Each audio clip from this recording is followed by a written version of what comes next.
Era una mañana de julio cuando el presidente Gustavo Petro, con el ceño fruncido y la voz firme, lanzó la bomba: más de 100 billones de pesos han sido robados del sistema de salud colombiano. El país quedó en shock. ¿100 billones? ¿Cómo? ¿Quién? En su señalamiento, Petro apuntó directamente al grupo Keralty, propietario de EPS Sanitas, acusándolos no solo de enriquecerse con los recursos del sistema, sino de financiar campañas políticas en Colombia con dinero que no les pertenecía. Eso es crimen de lesa humanidad, dijo. La frase quedó rebotando en los pasillos del poder. Keralty respondió de inmediato. Negaron todo. Dijeron que no tenían fallos en contra, que las donaciones eran legales, que el presidente los calumniaba. Los grandes medios mostraron ambos lados. Algunos se enfocaron en la falta de evidencia judicial, otros en el vacío contable que el Estado aún no puede explicar: 2,7 billones de dólares girados por la ADRES que no aparecen en balances. 15,8 billones de dólares sin trazabilidad en los últimos 4 años. Una deuda total de más de 32,9 billones de dólares de pesos con clínicas y hospitales. El problema no era solo lo que no se había pagado, sino lo que no sabíamos a dónde fue. Mientras los debates se daban en el Congreso, y los comunicados cruzaban cables en Bogotá, una periodista independiente revisaba contratos públicos en departamentos pequeños. Encontró algo perturbador. EPS que pagaban millones de pesos a empresas con menos de 3 empleados. Consultorías inexistentes. Transportes facturados por rutas donde no había ni una vía pavimentada. Y muchas de esas empresas compartían algo: nexos con políticos locales, familiares de gerentes de EPS o donantes de campañas recientes. ¿Coincidencia? ¿Red clientelista? ¿Un modelo legalmente montado para desangrar el sistema? Petro seguía en su cruzada. Los partidos que recibieron dinero de las EPS, Cambio Radical, Centro Democrático, Partido de la U, pedían pruebas. El país estaba polarizado. Pero las cifras no se movían, los recursos se giraban. Las EPS no pagaban a tiempo. Las clínicas se endeudaban. Y miles de pacientes quedaban sin atención. Una ecuación sencilla, que nadie se atrevía a resolver. ¿Quién se enriquece? Hoy, las empresas señaladas siguen funcionando. Algunas están bajo vigilancia, otras apelan decisiones judiciales, y otras simplemente venden activos mientras el Estado intenta recuperar dinero con procesos que duran años. En un rincón de la ciudad de Bogotá, dos figuras se encontraron en el discreto Salón del Acuerdo. Don Ricardo, del renombrado Grupo Bolívar, y el recaudador astuto del Centro Democrático, planificaban un intercambio cuidadoso de influencia y favores disfrazados de donaciones sin huella. La cifra era clara: 302 millones de pesos, una suma que entre líneas prometía tanto como dinero traía. Entre sorbos de café oscuro y miradas cómplices, el acuerdo flotaba en el aire. Queremos que todo siga igual, comentó don Ricardo, mientras su interlocutor esbozaba una sonrisa aseguradora. Mientras tanto, en el otro extremo del país, la doctora Moreno enfrentaba una lucha diferente.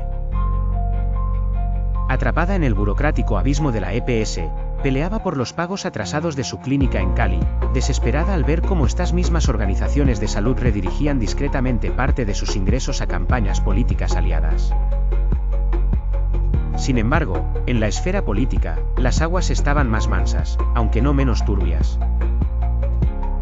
Un comité invisible dentro del Congreso colaboraba para enfriar los vientos de cambio en la reforma a la salud, siendo cuidadosamente alimentado por donaciones oportunas de empresas sin experiencia en salud, pero con un flujo revelador hacia cuentas vinculadas. La sombra de corrupción avanzaba silenciosamente, con el Gavilán, un periodista diligente, desenterrando cada hilo de esta trama entre Panamá y Bogotá. Los círculos de dinero continuaban invisibles a simple vista, pero tan intrincados como efectivos. El pueblo, siempre espectador de los giros de guión nacionales, comentaba con resignación las pérdidas implícitas mientras los protagonistas del sistema seguían sus rutinas, apercibiendo elecciones consolidadas con aportes inobjetables. Afuera del circuito de salones blindados y oficinas lujosas, las clínicas cerraban, y la gente seguía pendiente de un milagro legislativo. Nadie hablando abiertamente, pero todos conscientes de la danza económica que mantenía el statu quo insensible, y así, envuelta en ese manto gris, la historia se repetía, escrita en papeles que nunca llevaban nombres ni firmas, pero que sellaban destinos con silenciosa autenticidad. Así se mantendría la ilusión de una estructura que sostenía, más que sistemas de salud, un complejo entramado de poder. La Contralora revisa los informes con el ceño fruncido. Son casi las 3 de la mañana, pero no puede dormir. Frente a ella, 12,5 billones de pesos sin justificación clara. El rastro se pierde entre carpetas PDF, EPS intervenidas y empresas con nombres sospechosamente parecidos.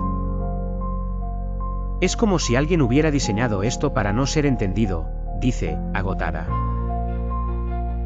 El documento está marcado con una advertencia, 563 procesos fiscales. 111 imputaciones. 148 indagaciones preliminares. Todo sin resultados reales. En la oscuridad del Estado, empieza una cacería. Las empresas de humo vida plenasas. Eventravelsas. Inversiones Porticelli. Todas aparecen como contratistas en el sistema de salud. Ninguna tiene sede física verificable. Algunas facturan por consultoría jurídica en ética médica, otras por logística de transporte de paciente en zonas donde ni siquiera hay carretera. Estas empresas, muchas creadas en tiempo récord, canalizaron miles de millones de pesos girados por la ADRES a la CPS. El dinero debía llegar a hospitales rurales y laboratorios. Pero se desvió. Era una lavandería perfecta. Lo legal y lo ilegal se mezclaban, confiesa un exauditor bajo reserva. Pagaban una parte a los hospitales, lo suficiente para que no gritaran demasiado. Y el resto, se evaporaba. Las EPS del desvío. En una carta interna de la Supersalud filtrada a la prensa, 3 EPS son mencionadas: Nueva EPS, Cosalud, Sanitas Grupo Keralty. Las 3 acumulan deudas con prestadores que superan los 5 billones de pesos. Pero lo más grave no es la deuda, es que recibieron el dinero del Estado y nunca lo entregaron a las clínicas. Entre 2020 y 2024, la Contraloría identifica 15,8 billones de dólares sin trazabilidad. No hay facturas, ni soportes contables claros. En otras palabras, nadie sabe en qué se gastó el dinero, pero ya no está. Algunos recursos fueron girados incluso después de que las EPS estaban intervenidas o en observación. El engaño contable. Un joven contador del Ministerio de Salud encuentra algo extraño en los balances de 2023. Hay 2,7 billones girados por el Estado que no aparecen en los informes financieros de las EPS. ¿Dónde está esa plata? Silencio. ¿La usaron? ¿La prestaron? ¿La sacaron del país? Cuando intenta escalar el hallazgo, su superior lo llama a una reunión privada. Le ofrecen una beca. En otro país.